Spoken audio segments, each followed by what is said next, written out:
Welcome to the Keen on Yoga podcast, bringing you the stories of many people who in various ways are attempting to walk the path of yoga. Our intention is to inspire your own practice and commitment to yoga beyond the mat and in all areas of life. We consider this an offering, a service to the community and labour of love. If you feel inclined, any donations are appreciated. Just visit our page and click the donate button at www.keenonyoga.co.uk/podcast. I hope you enjoy the show.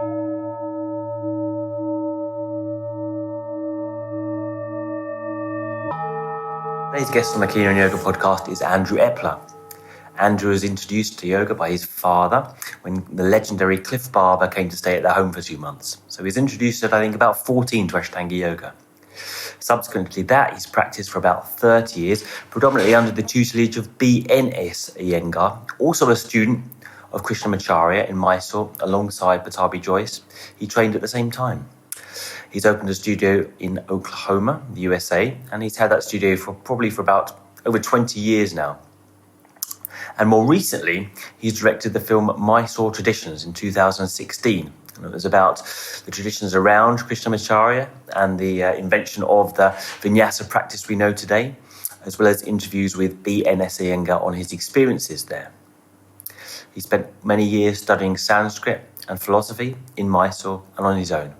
And he's an advanced practitioner of Ashtanga Yoga. So, welcome, Andrew, to the Keen on Yoga podcast. Thank you very much for having me, Adam. Welcome. It's great to have you. It really is. So just give us a little bit of your background. How did you start to come into yoga?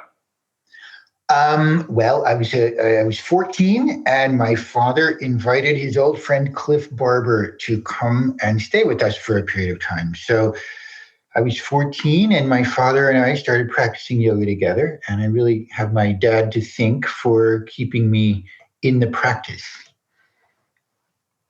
Yeah, I did hear that story. It's amazing that, I can't imagine my own father introducing me to yoga. And also, there must have been amazing to have Cliff as a teacher. He's an incredible presence, right? Well, he is. He's been an inspiration of mine for many years now. And, How did you? So from that point, did you immediately take up the practice and start practicing, or was it a gradual? Because you found, I don't need to say, you didn't find Ashtanga straight away, because I know Cliff is he was old Cliff, as he was called in Mysore. He was an Ashtanga practitioner, right? So you first of all came into Ashtanga and you just stayed there and carried on self-practicing, or how did that go? Well, I did. Cliff came and stayed with us for 2 months, and he taught my father and I primary series. And then he left diagrams. And actually, we didn't even have diagrams in those days. We had a list of postures, and I was looking them up in Light on Yoga.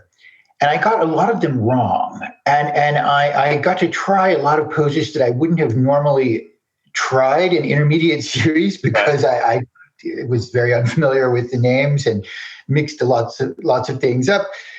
But Cliff really inspired us. And then my father's was always practicing disciplined things and running every day and meditating every day. So I just enjoyed spending that time with him. Right. So in terms of Ashtanga, it's always been my background and my base. And I later on, like years later, came to really enjoy learning other styles of yoga and how they relate. And there's just so much out there. I feel like for me, Ashtanga is something like the set sequences that we practice. It's like if you were a classically trained musician, you would have to learn scales in order to practice your discipline. Yeah. And so I really love that repetitive structure that we have in the practice. I definitely don't think that that's the only way to practice, or that it's even the best for everybody. But for me, those repetitive disciplines really create a hallmark in Ashtanga practice. Like you can see immediately the second the person steps on the mat or raises their arms, if they have that training. So it leaves a very distinct mark. And I appreciate that about Ashtanga. And you start, I mean, I suppose I just want to kind of clarify that, you know, when you were 14, that you continuously practiced from that age and you had a self-practice discipline. I mean, that's remarkable if you kept it up through teenage years, because I certainly dropped off the bandwagon at that point. Yeah. Thanks to my dad. Yeah, yes. Right. Like I had somebody who I really enjoyed being around who was doing it and miraculously never turned me off of it by making me do it. My father kept me into it. And then I started traveling and I met up with people like Cliff, like Danny Paradise and David Williams and Nancy Gilgoff. And so I'm as lazy as anybody, really, and as distractible as anybody else, but I had very good influences in my life that helped me to stay interested in the practice and that really set examples for me of successful people who I wanted to try to imitate. And so my sustained interest in yoga, I don't think is any real credit to my own discipline or steadfastness, but more a credit to the great influences that I've had and the great teachers who have worked with me. Mm. And once you started practicing, obviously you maintained that discipline, but then you were never such a kind of a Mysore aficionado in the Pattav Joyce tradition. I think you're kind of well known to have gone to B.N.S. Iyengar quite a lot, right? Yeah. He was your foremost. And B.N.S. Iyengar, for those that don't know, he was also a teacher in the Krishnamacharya lineage, also from Mysore, was he taught alongside Pattav Joyce? I don't believe he taught alongside him, but taught as a student at the same time. That's what I meant. I'm sure they didn't teach together. No, the way I understand it, and again, these histories are a little bit vague, and the Indians are touchy when you start trying to dig that stuff up. But I believe that my Guruji actually studied asana for 12 years with Pattav Joyce. Right. And I've observed him always lighting incense in front of the picture of Pattav Joyce in his shala. Huh. So I know that Guruji studied for several years with Krishnamacharya prior, and then Krishnamacharya left Mysore in the, I think, I don't want to say dates because I'm not completely off my head. 40. That's about right. That's what I was going to say. So Guruji studied with Pattav Joyce for some years, and he teaches primary. So what I found is that everybody who studied with Pattav Joyce teaches primary or something quite like it. And that really is his work. So I think that's the answer. If we're looking for where did this person study a lot? Right. So you think B.N.S. Iyengar learnt the primary series off Pattav Joyce? I do. Okay. I mean, it's kind of documented now that Pattav Joyce kind of synchronized it or synthesized it with Krishnamacharya. I think they kind of did it together. Is that correct? Well, if you speak to senior students, like T.R.S. Sharma, who's a wonderful man, he says that, and he was there. He in fact was the kid who Krishnamacharya was standing on in that famous picture. Okay, he was it's a famous picture of Krishnamacharya standing on quite a young child,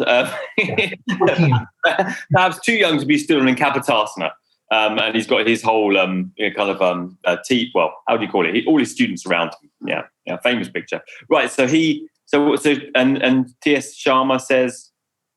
He says that he didn't teach fixed sequences in the way that Ashtanga Yoga does now, that it was more open than that. He was very particular about Surya Namaskar. He was very particular about certain combinations and about vinyasa. He was very structured with the breathing and the movements of vinyasa, but he was much more open to innovation and exploration of all kinds of different postures. And so Sharma insists that that's the case. And when you study with BNS Iyengar, what you see is that he has a broader sort of asana base and context than just primary series. And it becomes clear that primary series evolved out of a wider body of practices. And I think it's brilliant, of course, and it's certainly been my foundation. I don't have anything to say against it, apart from that a given individual sometimes has injuries which arise, and blind adherence to this sequence doesn't result in overcoming the injuries. It results in exacerbating them. And so there's an unfortunate circumstance where people give up on Ashtanga yoga and decide that it's dogmatic and not for them because of that rigidity and this association of sequence of posture with parampara. I find that to be particularly some kind of I always say a kind of holy combination lock. You do everything right in the right sequence at the right time, then something out there will happen to you, you know? It does, but it's usually a knee injury. Okay. Exactly. Yeah, right. Exactly. So I'm kind of interested. I mean, I've met you over the years. I never really asked you how you got into studying with your, how you say, your Guruji, BNS Iyengar, how you met him and why you chose him and went that way, which is quite unusual in the Ashtanga sphere, which gravitated towards Pattav Joyce in Mysore. How did that? Because Cliff was a Pattav Joyce student, so how did that happen? My first visit to Mysore, I did study for 3 months with Pattav Joyce. That was in 1990. And then the next time I went, I was just a kid with a backpack, and I didn't have a lot of money. And somebody had told me that BNS Iyengar was there and teaching, and I decided to give him a go and check him out. And he just charmed me. I just fell in love with the guy. I didn't stay with him because I was unhappy with Pattav Joyce, there were things about Pattav Joyce's Shala that I didn't feel comfortable with, but I can't say that I had some highbrow moral aspiration or something. It was money, finances. But Guruji really took time to talk to me one-on-one about philosophy, about worldview, about life. And he inspired me. And by the time I left Mysore that first time with him, I think I was there for 2 months, he had just made such an impact on me that, the thing is, he speaks English. And you can. And also, you were in a room with just. There was a lot less students around him, right? Probably a few of you, right? Or maybe even just you. Sometimes. There were times when it was just me. Yeah. And I would sit with a straight spine, and I would have 2 or 3 good, solid questions to ask him, and I would take notes. And I realized very quickly that if I did that, and that I could get him to speak for indefinite lengths of time. And so I just knew that I had really discovered a gold mine, and that I wanted to study with this person. And that you can't dig many shallow wells. You got to go deep with somebody. Yeah. And for me, he was that person. I think you had the experience with him that the older students would have had with Pattav Joyce, like David Williams and maybe even Cliff, where they were just alone with obviously Pattav Joyce didn't speak that English, which was difficult and resolved in some certain issues with the translation of terms, as well. Whereas you had a fluent English speaker, which was Yeah, he used to make fun of me. It's a whole other level of humor that arises when they actually speak English. And Right. But just for the listeners, how does what he teaches differ from maybe what they know in Ashtanga Yoga, primary series, intermediate series? Is it exactly the same, or what BNS teaches? Almost. Primary really is almost the same. There are a couple of minor differences. He steps to the left and not to the right. Right. He interprets the left and right side of various postures like Marichasana differently. His vinyasa is a little bit different. And you know, I often compare it to going to foreign teachers, Western teachers. They're going to teach the same thing, but nobody teaches exactly the same thing. They all have little nuances and emphases that are different, and no two people can teach exactly alike. But in terms of material difference, those are the main ones. And now his intermediate series, it varies a bit more. It has some other postures into it. But advanced was never really so fixed. He would just come into the room with this dazzling smile and tell us he's going to give us a really difficult pose, and then he would think something up, and we would all try it and have a laugh. And I think the main difference that I would point out with BNS Iyengar is that he never was interested in stopping anybody because they couldn't do a pose. He would stop you when he saw you just tired and spaced and staring at the wall and lost your rhythm. Then he would look at you and say, you know what, you need to finish. But as long as there was interest and enthusiasm, he never made anybody feel like they were inferior because they couldn't do a pose, or they shouldn't go on and keep practicing and trying different things because they couldn't do one particular posture. So that is the main difference, is that he never was interested in holding anybody back. He loved enthusiasm, and he still teaches to this day in the He's still same teaching. way. I was going to ask you, is he still teaching? I'm going to go see him. The world's oldest living teacher of Ashtanga Vinyasa Yoga that I know of. And is it where in Mysore is he teaching? Just out of curiosity. Well, he's been teaching at Mysore Mandala. Right. But with the pandemic, I don't know currently if he's back to teaching yet. Okay.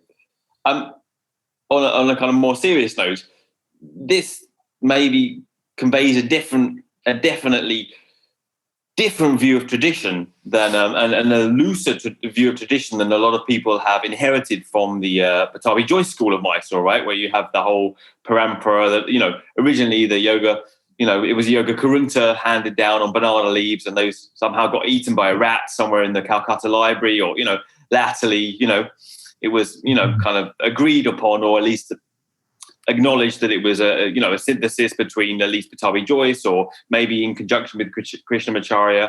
But you have this different context, having studied with BNS. So what are your takes on tradition now? The benefit of tradition, and what does tradition mean if it's not a literal passing down of an exactitude, an exact method? Parampara, as defined by the Sanskrit scholars at Maharaja's College, is that which is passed down from generation to generation. So it could be in a family line, it could be in a guru-disciple succession, but the thing that's passed down is usually a philosophy, a worldview, a code of ethics and behavior and spiritual practice. So never in the history of India has Parampara amounted to a sequence of postures. That's simply not what it means or what it is.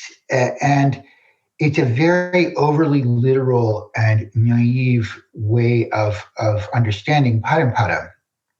So a guru or an acharya is supposed to spend time and impart his worldview and way of life to the students. Is the worldview a particular philosophical school of looking, or darshana? Is it in one of the darshanas, or is it more broad than that, like a kind of general feeling about life, or how? I think it's both. I think we can say it's both. I brought B.N.S. Iyengar to America, and he lived with me for a month, like in my house, and we we had all sorts of times together. But okay, when you speak about Mysore Yoga Parampara amongst elders and scholars and spiritual teachers in Mysore, they talk about the spiritual lineage that Krishnamacharya came from. And it's so funny, all this emphasis on Parampara, it became more like a pyramid scheme, in my opinion. It's a kind of a bastardization of Parampara, which is really, in its essence, it's the love and respect that goes from teacher to student, and the blessing and support that the student receives from his teacher or her teacher. And it's this beautiful thing that was never supposed to be about money or status or anything like that. So Mysore Yoga Parampara, Krishnamacharya was a Vaishnava, and he was an Iyengar, in fact, and he followed, as all Iyengars do, Vishishtadvaita of Ramanuja. And that particular lineage goes back about 1,000 years. Ramanuja lived about 1,000 years ago. And it's often referred to as Nathamuni Sampradaya, because Nathamuni is in that lineage as well. And it all goes back to a sage called Namalva, who was the sort of original founding father of their parampara. And they're bhakti yogis. They're not really hatha yogis at all. They're bhakti yogis. And he didn't teach asana. There was no asana included in that. Not until Krishnamacharya. Right. And just as an aside, B.N.S. Iyengar, he was teaching you that view as well, the philosophical view along with the asanas in your training, right? Yes, I think that's one critical part to this, is that, you had an experience where you could have one-to-one kind of, we would call it transmission, or at least interrelation, so you could get this energy from him, and then go on to pass it down, which became increasingly difficult, obviously, with Pattav Joyce and the Institute, with the huge numbers of people. How would that energy be correctly transmitted, Yeah, well, I was just lucky, honestly. And Pattav Joyce was a masterful asana teacher. He may not have been, he did naughty things, and I saw them. Okay, I'm not gossiping. Okay. And when I saw that, I thought, well, this guy can't be my spiritual teacher. This isn't going to happen, But give credit where it's due. He made a huge impact and contribution to modern yoga. His sequencing and his approach to the practice really impacted a lot of lives. It wasn't all bad by any means, and I really respect what he did, and there's a reason why all those people were attracted to him. And you, obviously I've kind of said my synopsis of how the sequence came about, but you would know, obviously you've done the fantastic film. You would know better than me how that sequence came about. Was it Pattav Joyce's work, or was it a combination of people's work? I think it all is a combination of people's work. He definitely got a lot from Krishnamacharya, but he was in charge of doing demonstrations. And when you do a demonstration, what you need is to have a plan and to get everybody to do the same thing at the same time. And I think that a lot of this kind of evolved out of that sort of circumstance. So Pattav Joyce was a genius in a manner of speaking. But what I loved about B.N.S. Iyengar was his humor and I felt like he opened a worldview to me. My personal point of view, okay, is to cut to the chase, is we went over there, David Williams and those early people, and learned this practice. And then we did it for about 40 years. I'm one of the students of those early people who went, and what we saw was tremendous strength and evolution of people. And we saw, but it was a mixed bag. It ruined relationships. It destroyed careers. It destroyed bodies. It caused massive influxes of ego and control and sexuality and Hatha yoga, which is what this really is a dangerous and volatile method. And so it went into the hands of these really just young hippies. And they did different things with it, some good, some bad. It was messy. But after so much time, when I made the film and I gained access to this community, my first question was, guys, I think we got this asana stuff. Like we're doing it better than you. But what should we do now?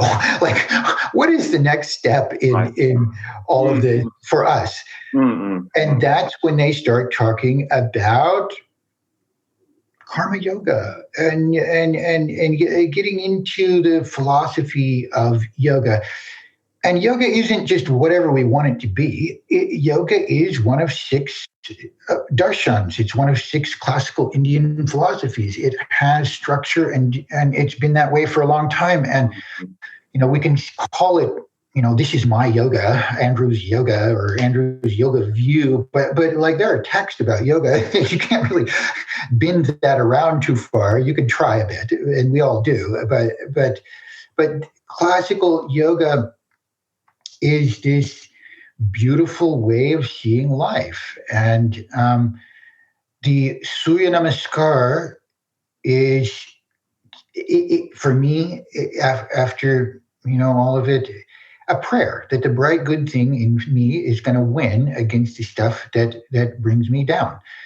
I went over there, and by luck and chance and good fortune, got to interview a lot of the Sanskrit community, including the principal, the Maharaja's College, and the Queen, and these very impactful personalities.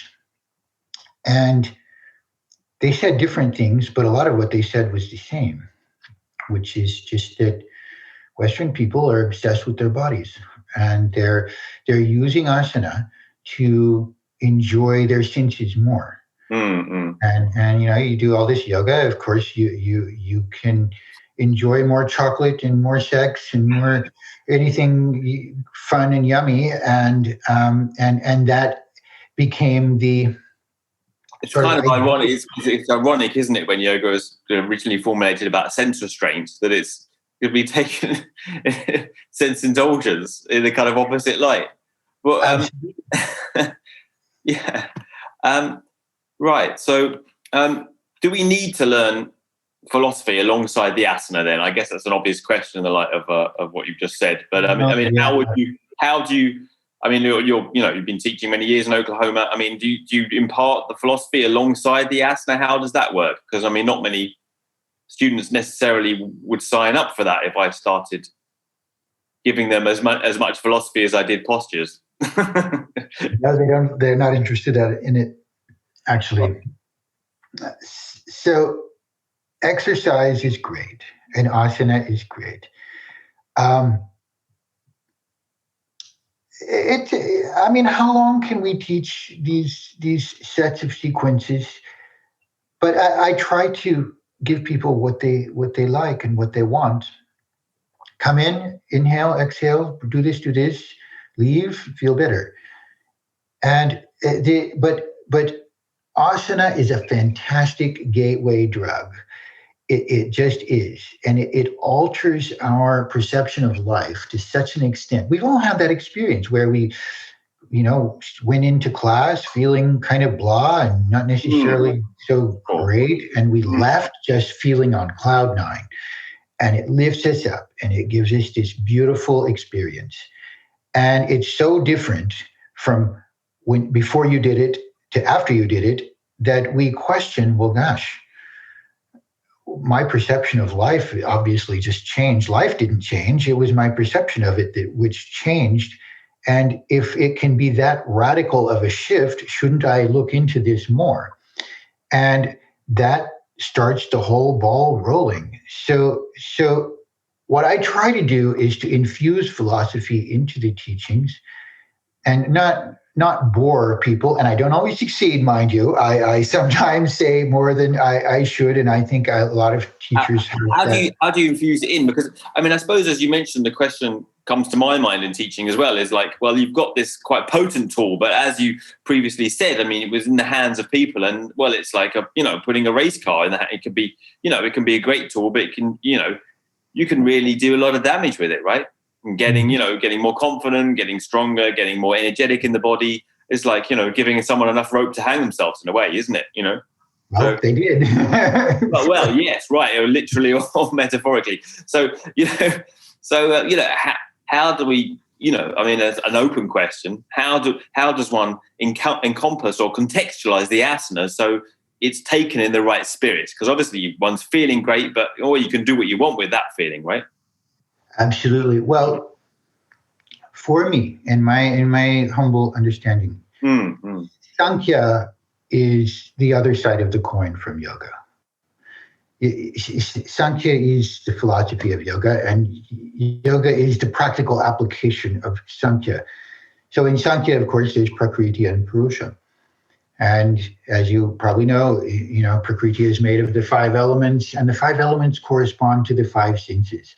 So when we are all about gratification of the senses, and I like coffee and I like everything that's yummy and tastes good and feels fun and whatever, but when that is the primary goal, a person remains immersed in the material life. And you can go up to pranayama and not get out of that range. You can be a superpowered jerk with the same problems you had before, just a lot more energy to execute your maneuvers. Yeah, that's kind of what I was aiming to say. So you're saying you need the philosophy then to kind of get above that. Well, Purusa is symbolic of the sun and the soul. And the soul is defined as that which leaves at the time of death. If you've ever experienced death, and if you live long enough, you probably will, the body is there, but the person's gone.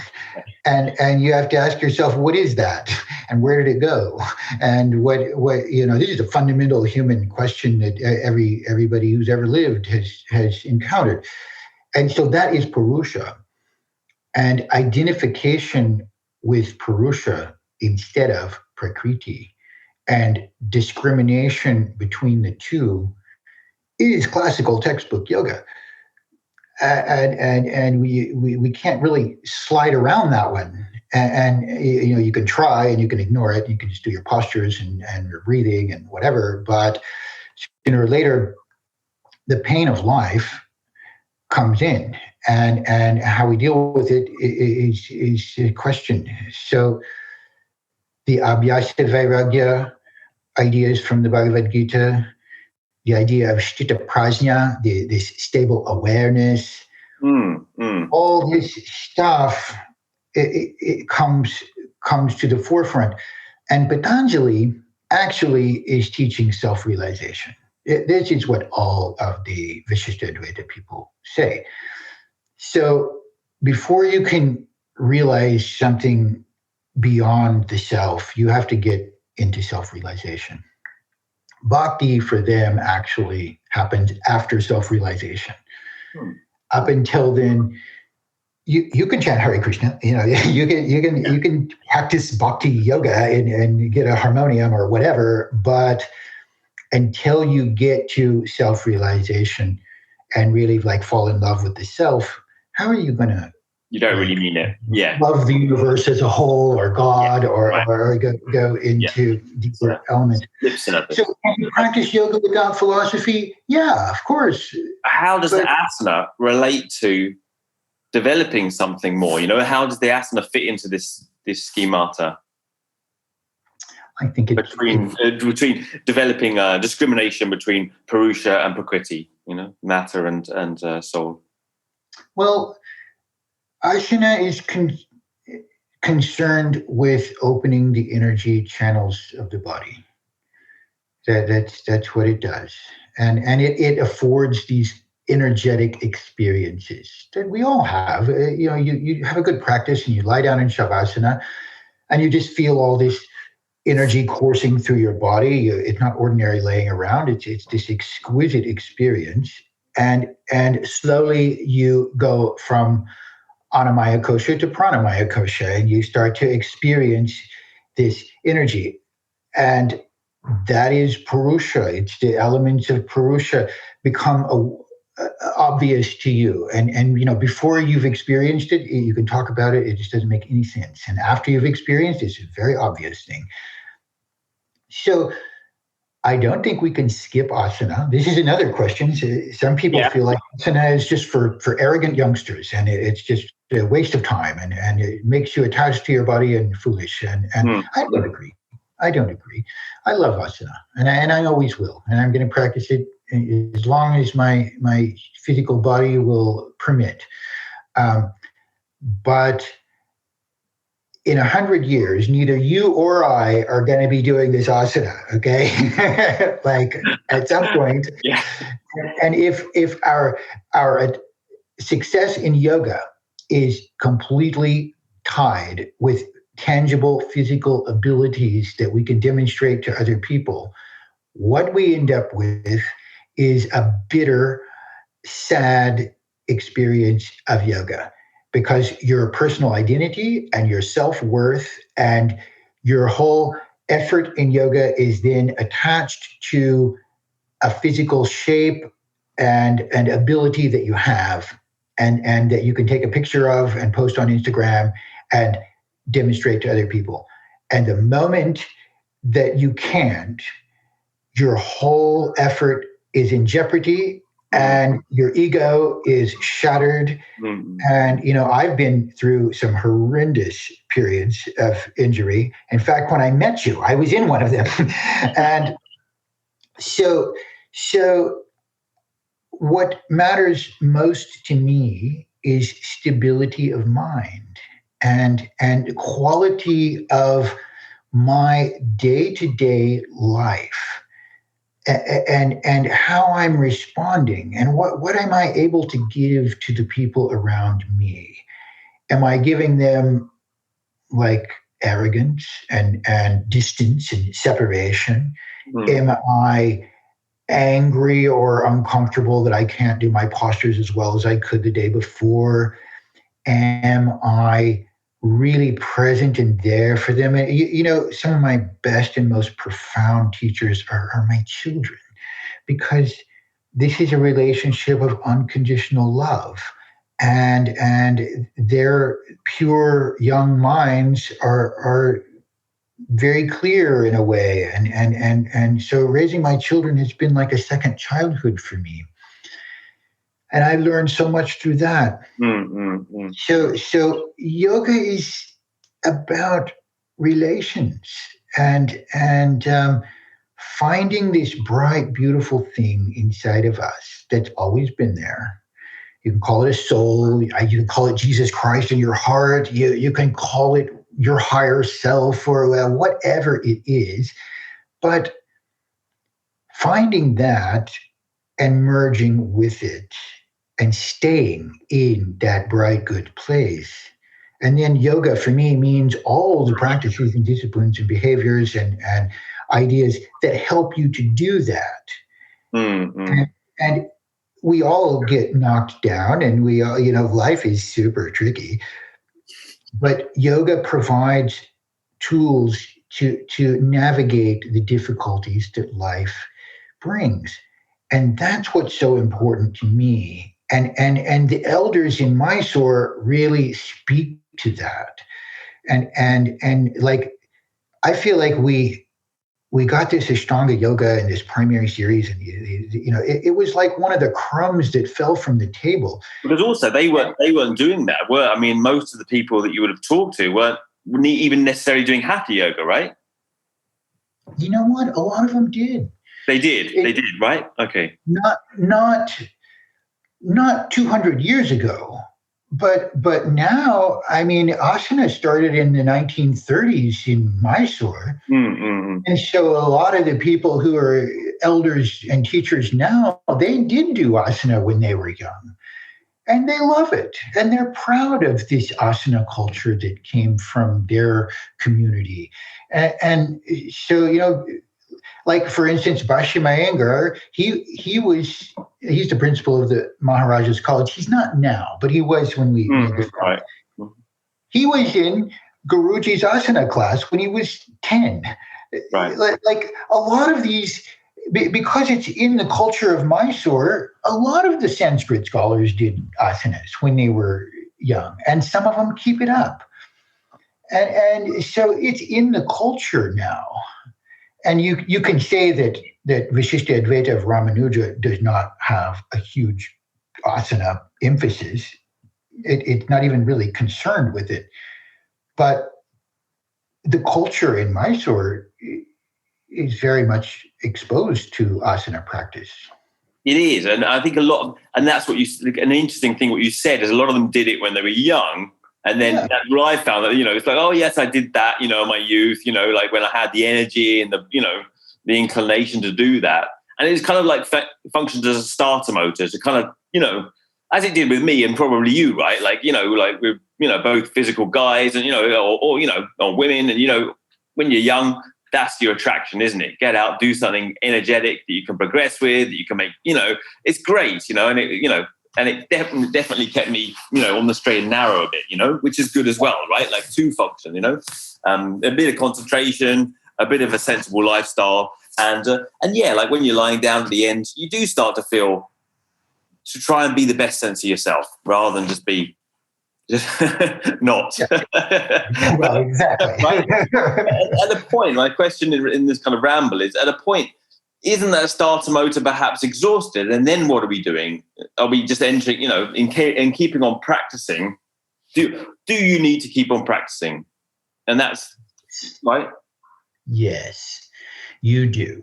As long as we are in this body, we have an option to cultivate it. And, now if you ask the question like, should people in their 60s be practicing primary series? Well, that's very subjective. Some should, most of them probably shouldn't, etc. But in my work these days, I sort of relate to three main aspects of yoga practice. The first of them being yoga therapy. Yoga therapy is specific and it's directed at the individual. Mine cannot be the same as yours. We can use some of the same theories and techniques, of course, but your needs are not going to be the same as mine. So I think everybody has to develop some individualized, targeted techniques that really address what's going on with them. And when it comes to that, we're drawing on the whole world, all physical culture in the whole world. Any kind of body work, dance, martial arts, acrobatics, gymnastics, you name it. Everybody knows something. And the whole world is trying to do yoga. And the whole world has the same problems. It's difficult. We can't do it. We have to work through injuries, etc. And so we use what we know. And what we know as the whole world is a lot of stuff. So this synthesized information is becoming available. And some people are changing yoga and developing yoga in very beautiful, intelligent, sophisticated ways. It's an explosion. And to deny that or push it back as not valid or not traditional is silly. It just is. So I love yoga therapy. Who do you like on that front? Oh, many, many people. Simon Borg Olivier is an inspiration. And there's a bunch of great yoga therapists in Ukraine and Russia. Our Eastern European brothers and sisters have made huge contributions. They're generally quite disciplined, and they what they do. Europe and England, right there where you are, everywhere. Even in England. Not even, like, especially. It's so, like, in the last 10 years, yoga has exploded, and this is beautiful to me. But now, on a practical level, Andrew, how do you, would you give examples of how you amend a series? Obviously, most of our listeners are probably quite traditional, as in inverted commas, or Ashtanga practitioners used to doing this series as is in Mysore. How might you modify that to suit the demands of individuals? Can you give any practical kind of examples? Well, the first practical example is develop a 10 to 15 minute routine that you warm up with. Right. Elaborate a bit on that. Get all of your muscle groups firing properly. Wake up the lazy ones and soften the hard ones. That gives you a lot more ability to practice the series as is without making adjustments. Right. And then there's that incredibly articulate teacher that lives within all of us called pain. Now, when you have chronic pain, you need to do something to get out of it. And no matter how much your rational mind wants to do this series, at some point, your animal mind will take over. And your animal mind does not like pain. It tries to get away from it no matter what. So when we blow it by pushing too far and hurting too much, we end up hating yoga. Mm. So Western people who grew up living in chairs sometimes don't have the knees to practice primary series. I believe that the reason for all of these sitting postures and hip openers and like 7 poses in a row, 9 actually poses in a row that work with our knees and hips, is to get us prepared to sit with a straight spine so that we can have like an ability to meditate. But when that goes wrong, that would be one of my first times to amend it. I just take it out or just severely modify it. And I don't think, for me in my teaching, that telling the person that they can't go forward until they get those hips and knees open is a constructive way to teach. I know. It's a great way to get them to go ahead and blow those knees so badly they'll have to get a surgery and they can never walk and all of this. Or never do yoga again. I know in asking this question, I admit it's not rocket science, but it's just useful to have people say these kind of things like you in a practical kind of way. It needs to be heard. Well, also when it's divide and conquer, let's say we can't put our foot behind our head. Then we have to start, if we really want to do it, we're going to probably have to build into it stage at a time. We're going to have to open those hips. We're going to have to massage some things that are too tight in the glutes. We're going to have to get out our lacrosse ball and roll around. We're going to have to really go into it. And when you're practicing the series, what I love about the series and what I cannot possibly negate about the series is you get into this trance. You're not thinking about what comes next. You're not thinking about your meniscus or your this muscle or that muscle. And this is what I hate about yoga therapy, is that it's a purely intellectual, nerd-based kind of a thing. And this muscle and that muscle and the way it articulates and blah, blah, blah, blah. And that's not yoga. That's about therapy. So it comes down to the gunas for me. Yoga therapy is tamas guna.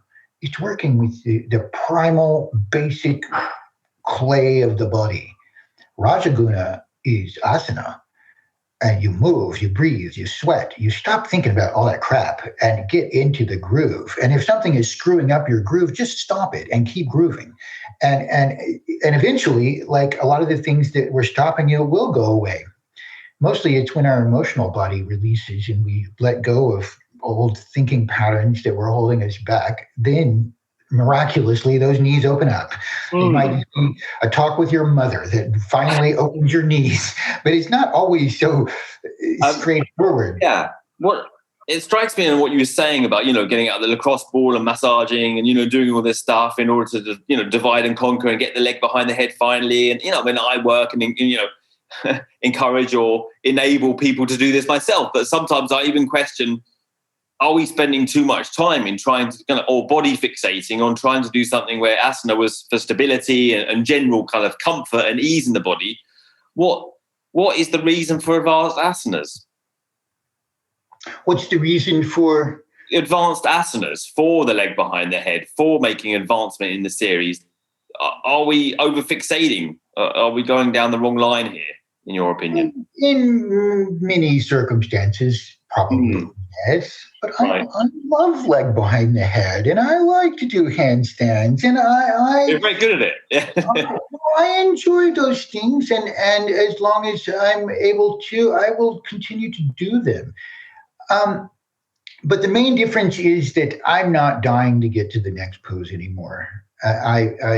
There's always another and another and another ahead of that, and it's a carrot on a stick, and you're never good enough somehow. When you're in that state, you're always thinking, well, if I could only get to this, then I would just be this wonderful yogi. And then the moment you do, you immediately attach on another one and another one. That was your experience as well. You felt that. It's not enoughness.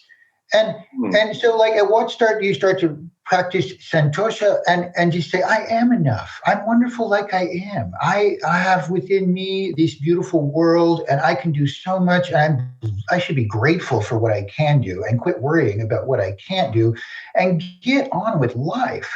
And you've got to go beyond asana.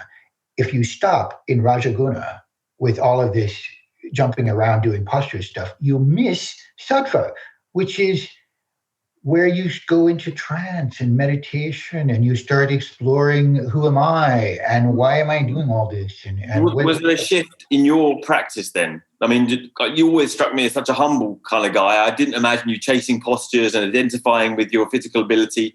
But I did. I do. Right, okay, that was just a show, just a stick. The yoga teacher, oh, so humble. But I mean, have you felt a shift then? From and is it just aging? Is it just that we're getting older that we can't do this stuff anymore, so we have to shift, or was there something that was it through cultivating the philosophy or something that made you shift from this kind of constantly feeling not enough, that you needed the next posture to, kind of validate yourself to something higher with the yoga? A lot of my shifts have come through talking with my teachers. And this is one of the things about Guruji. It's one of the things about, I study with Lakshmi Tadacharya Swami. These guys just moved my heart so much, and they really showed me the silliness of being all tied up with this asana stuff. And so by the grace of my teachers, and through profound moments that just arise for me in various. And I think all of us have it. Trance is one of the ways that people describe samadhi, and I don't claim to be any realized person, or I'm sure there's levels of samadhi I can never imagine, but I don't think it's foreign to our nervous system. Yeah, and I agree. I think we all get into little glimpses of beautiful spaces, and when I'm in those beautiful spaces, I know that getting a little deeper into a posture or doing some more vinyasas is not going to make me happier. So I don't like seeing postures slip away. I'll be 50 this year, so I've got nowhere to back up to. Like I have to work a little harder now and be more steady. I have to watch my diet more. You can get away with things when you're 25. Yeah. When you're 50. That's the most upsetting thing with getting older. Yeah, you can't just eat quite what you want anymore. You have to be a bit more careful. On that note, I'm conscious of taking your time up, and the format is an hour. Have you got anything to say on diet for people? Because it is a massive interest to most Ashtanga practitioners, certainly most people generally now. Well, I would say I'm a staunch vegetarian, and I have been for 35 years. I adhere to that. I don't feel like, but worse than eating meat is just eating all the chemicals. I'm GMO, non-organic foods, anything that's brightly colored, like gummy worms and some of the stuff my kids like. Oh my God, how did we get into this industrialized food? This is the big thing. So I think we're all different in our constitution and in our dietary needs, but if you don't control the food, you won't go far with the postures. Right. Fact. Right. And so the asanas, one of the great benefits of practicing daily and being steady with your postures is that your body will tell you when you have a horrible practice and everything hurts. You can look back and say, you know what, I really shouldn't have eaten that. And next time you won't, because you got the message. And if you don't practice and you're not engaged in that level of sensitivity, then you don't get the message and you just carry on. Mm-hmm. If you do practice, your body tells you. And some people can drink coffee, some people can't drink coffee. Some people can eat meat, some people can't. Some people, it's like whatever your deal is, go in there and figure it out. And if you think diet's not part of it, you're crazy. It is such a part of it. So I don't have any doctrine. I personally don't like to kill other creatures to get something to eat. I'm trying to get out of the the ring of suffering and birth and rebirth, etc. And so for me, eating meat just really ties me to the material world. Mm. Everything eats something else, even bacteria eat another living organism to get their life, and that's fine. And I don't, one thing I hate is militant vegetarianism. Well, I was going to say that. What about your kids? I mean, you make them practice yoga and eat organic. They eat steamed cabbage and chuck out the gummy worms, and you find them in their drawers. I mean, how do you? I do chuck out the gummy worms. how do you do you bring your kids up in a yoga life, or do you think that's feeding them a dogma which they should decide for themselves, or you know what I mean? Yeah. Well, it'd be hard. This is not an easy question. I have a problem buying meat with my money because I feel like I'm using money that I earn practicing yoga and teaching yoga to pay for the death of another creature. So the kids in my mind, that's a problem. But they do eat meat, and they're my ex-partner, their mother, she eats meat. Right. And so I can't march into their house and tell them what to eat. Mm-hmm. Ultimately, none of us can tell our children what to eat. All we can do is try to influence them as positively as we can in our environment. So in my house, we don't eat dead animals, and my money doesn't pay for dead animals.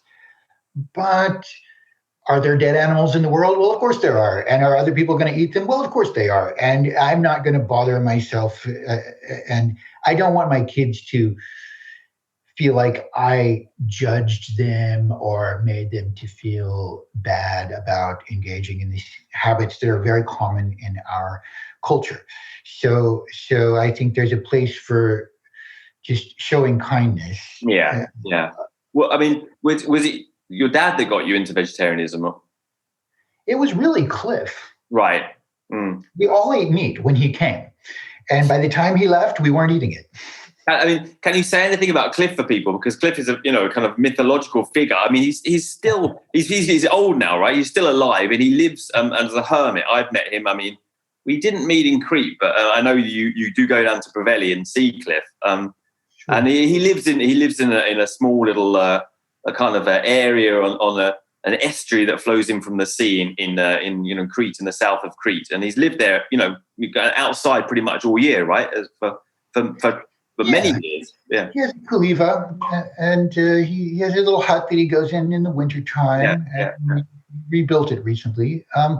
He is a renunciate, and he's very private, and he's mainly passionate about the study of mathematics and geometry. And that is his particular form of samadhi or concentration. He draws. And so he has these very steady hands, and this he draws with a compass and a ruler, and he draws these incredible, elaborate mandalas that are very profound in their mathematical and symbolic significance. And he ties in elements from the Kabbalah and elements from Plato and Greek philosophy and mathematics and many things. So Cliff, he's one of the most courageous people that I've ever met, fearless. And he's facing old age and the end times. He's I think he's 90 this year. Yeah, must be something like that, yeah. He's had some scary times with his health. And most of us spend our whole life preparing for that with pensions and flats that don't have stairs, and how we're going to take care of ourselves in our old age. And here's somebody who has no shoes and no money and nothing. And yet, because of the power of his practice, he somehow has this amazing life and amazing people around him caring for him. And I won't say that he has no suffering in his life, because every one of us has suffering in our life, whether we have a flat with no stairs and a pension, or whether we're just on our own in some Greek valley. You're going to suffer. But I admire his courage, and he's a great inspiration for me. And a lot of his views about yoga have stayed with me for a long time. Yeah, he's not. I mean, I don't know whether he still let people come and see him and talk to people. If he likes you. Yeah, right. Yeah, it was always a bit like that for many years, I think. But he's amazing. I mean, I'm not going to encourage everyone to go down and see him, but I mean, incredible character, and he must have, got the whip out when he saw you eating meat, because I remember he's quite forceful as well as in his belief. Oh yeah, indeed. Yeah. On that note, I was 14 when he came, and I had been trying to hunt deer for some time. And while Cliff was there, I managed to kill a huge deer and drug it up on a horse. I had a small pony, and I had to tie this deer around the pony and drag it home. And he watched me butcher this animal. And the whole experience, actually taking the life of the deer, and of course I didn't know very much about how to butcher an animal at 14, and I spent 3 days messing with this dead carcass and all this bloody meat. And by the time I was done with that, I was so vegetarian. I really got the message, and I haven't eaten meat ever since. Right. So that was a good way. If you can get a deer, a good way to convert people. I didn't have access. I mean, I didn't have such a glamorous conversion in London. Really, there's not many dead, or live deers wandering around that you can shoot and drag. I didn't have a pony. I could have maybe shot a pigeon or something and got the message. I don't know. The Hare Krishnas got me into it, actually. They're very. They had good food. They had good food, and they cooked for me, and I didn't know how to cook. So if it was better than anything I could cook, and it happened to be vegetarian. So first of all, I'd go and have a bit of a burger, and then go and eat their curries and stuff, and then latterly, I just kind of thought, don't really need that burger before. But I had this idea that I needed to fill up on meat, like there was this idea in the car. Well, if I haven't eaten meat in a meal, then it wasn't a full meal. But anyway. I diverse. What is your understanding of the Mysore tradition now? This is my last question. I really wanted to get this in time. Having done the interviews and done this incredible project to beforehand, how has anything changed? What was your kind of take-home point of it? Well, As a student of BNS, as we discovered, I always felt kind of like on the outside of the mainstream of Ashtanga, and of course am not invited to those very traditional shalas, and always kind of felt like I wasn't in the club. And then I realized that my Iyengar, who I call Mr. Iyengar or Guruji, well, Krishnamacharya was an Iyengar too. And so is Bhashyam Iyengar, who was the principal of the college, and there are a bunch of Iyengars. Jai Shri and Narasimhan are Iyengars. I didn't know any of that. And then I realized that I somehow belong, and that and my fear or intrepidation about adapting the postures, all of that just vanished. And I just started, like, I'm not imitating anybody anymore. I'm really just doing what I love and what I believe in. And it set me free. And I realized that community service is really the spirit that gave us this practice. That the Royal Family of Mysore, if there's any person who deserves the credit for this yoga, it's the Maharajas, particularly Nalwadi Krishnaraj, but also his father and grandfather. They were all cultivating yoga in their community. These hip kings who were so generous and magnanimous, they were the ones that told Krishnamacharya, hey, you have to teach women. No, I don't care about castes. You have to teach everybody in the community. We want this in our community. Those are the great people that are responsible, really, for this yoga. And so, how are they so open-minded? I don't know. They were just like that. If you look at the accomplishments of Nalwadi in particular, he built the roads, he widened the roads, he brought water from the Kaveri River, he built the universities and hospitals and market and zoo. And I mean, everything in Mysore was built by that royal family. And so those people gave it to us. And Krishnamacharya was the person who executed the work, but they paid him and told him he had to do it. So when I realized all that, it made me want to try to help my own community and stop with the bickering about who's more authentic or who's endorsed by tradition. It's like we're all blessed to know about this stuff and to have it in our life. And who cares where you got it? Who cares who your teacher was? The question is, what are you going to do with it? And are you going to just worry about fighting with other people and who's more authentic? Or are you going to get on with it and, do something for your community, do something for your family? Go ahead and live the yoga and stop worrying about being validated by anybody's tradition. We're all valid. And the knowledge is what validates you, and your behavior and your dedication is what validates you. It's not whether you've got a certificate or whether so-and-so told you could teach.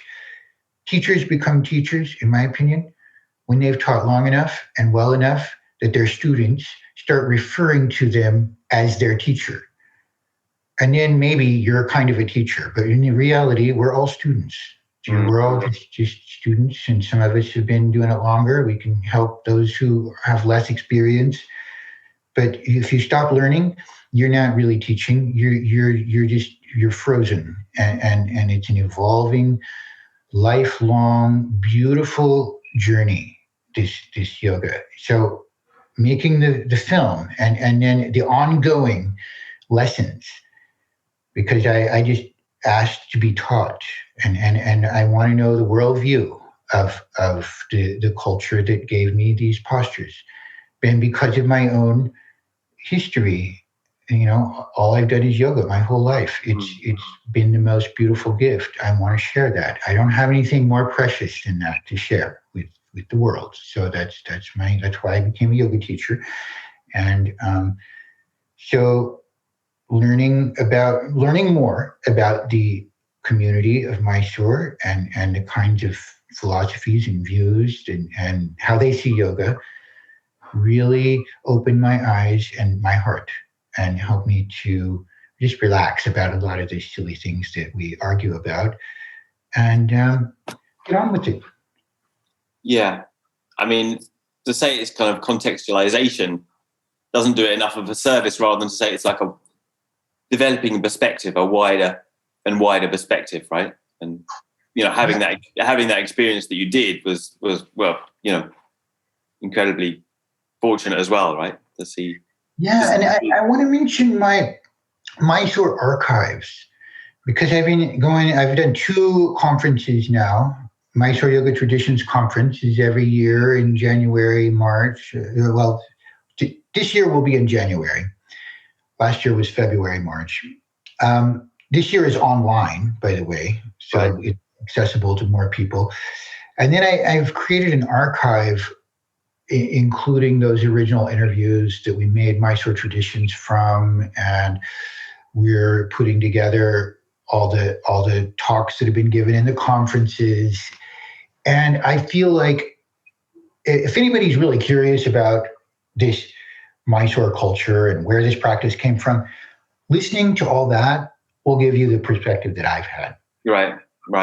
It's just there if anybody wants it. And where can we find that?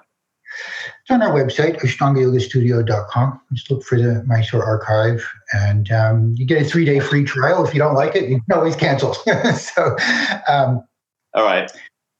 But yeah. Well, that's where, and then just, also to clarify, that's where people can find you as well, ashtangayagastudio.com. Yep. Yeah. Okay. Just a light ending note. What else do you like to do outside yoga? Is it?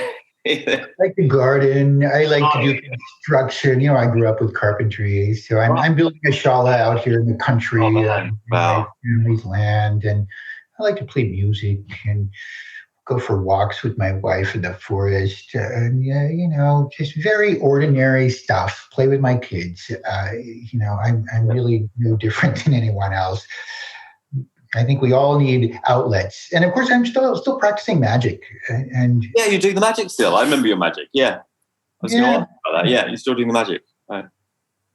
I would ask you to show me a magic trick, but I don't think it will translate to camera. Well, they're hard to do on a podcast, but thank you, Andrew, for coming. It's been wonderful. Thank you. Yeah, thank you so much, Adam. Thank you for having me, and all the best to you. Thank you.